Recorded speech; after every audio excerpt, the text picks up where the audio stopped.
सर्वात मोठी बातमी येते आता सिंधुदुर्गमधून। सिंधुदुर्गमध्ये अतिशय भयंकर घटना घडली आहे। सिंधुदुर्गात एका अल्पवयीन मुलीची हत्या करण्यात आली आहे। ही मुलगी गेल्या 2 महिन्यापासून बेपत्ता होती।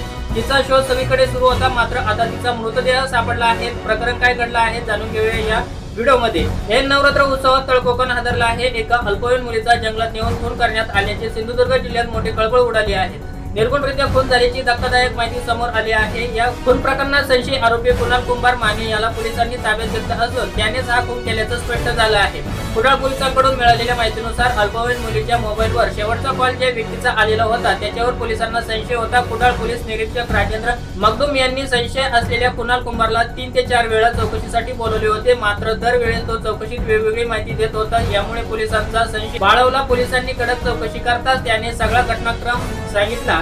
त्यानेच या अल्पवयीन मुलीची हत्या केल्याची कबुली पोलिसांना दिली। हा युवक बोटस कुडाळ येथील आहे। एकतर्फी प्रेम प्रकरणातून हा खून झाल्याची माहिती पोलीस तपासात समोर आली आहे।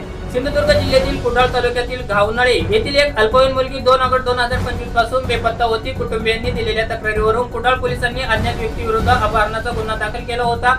1 महिन्यापासून पोलीस आणि नातेवाईक तिचा शोध घेत होते। 17 वर्षीय अल्पवयीन मुलीचा घातपात झाल्याची धक्कादायक माहिती समोर आली। यामुळे संपूर्ण परिसरात खळबळ उडाली आहे। तब्बल 1 महिन्यानंतर पोलिसांच्या तपासात या मुलीचा खून झाल्याची धक्कादायक माहिती समोर आली आहे। तालुक्यातील घावनाळे वायंगणवाडी येथील सावंतवाडी विद्यालयात इयत्ता 12वी शिकत असलेली ही या अल्पवयीन मुलीचा मृतदेह वाडोसो बांधमाचा चालनचे एका शेत मांगरात आढळून आल्याने तालुक्यात खळबळ उडाली आहे। या धक्कादायक प्रकरणात तिला शेवटचा कॉल करणारा आणि पोलिसांच्या चौकशीत दाद न देणारा तिचा ओळखीतला युवक कुणाल कृष्णा कुंभार वय 22 वर्ष राहणार बोटस मांड शेतवाडी यानेच हा खून केल्याचं पोलीस तपासात स्पष्ट झालं आहे। संशयित आरोपी कुणाल कुंभार याने दीक्षा बागवे हिचा खून केल्याचा गुन्हा कबूल केला आहे। कुडाळ पोलिसांनी त्याला अटक केली आहे। बुधवारी त्याला कुडाळ येथील प्रथम वर्ग न्यायालयात हजर केले असता न्यायालयाने त्याला सोमवार 6 ऑक्टोबर पर्यंत पोलीस कोठडी सुनावली आहे, अशी माहिती उपविभागीय पोलीस अधिकारी विनोद कांबळे यांनी दिली। 2 ऑगस्ट रोजी सकाळी 6:15 वाजता कॉलेजला जाते असं सांगून ती घराबाहेर पडली होती। ती परतलीच नाही। नातेवाईकांनी सगळीकडे शोध घेऊनही ती न मिळाल्याने तिच्या आईने रोजी अज्ञात व्यक्तीविरुद्ध कुडाळ पोलीस ठाण्यात तक्रार दिली होती व गुन्हा नोंद करण्यात आला होता। कुणालने 2 ऑगस्ट रोजी अल्पवयीन मुलीला मानगाव शिवापूर मार्गावरील आंबरी येथून मोटरसायकलवर बसवले। वाडोस बाटमाचा चाळा येथून आत गेलेल्या कच्च्या रस्त्यावर नेऊन तिचा गळा दाबून तिला ठार केले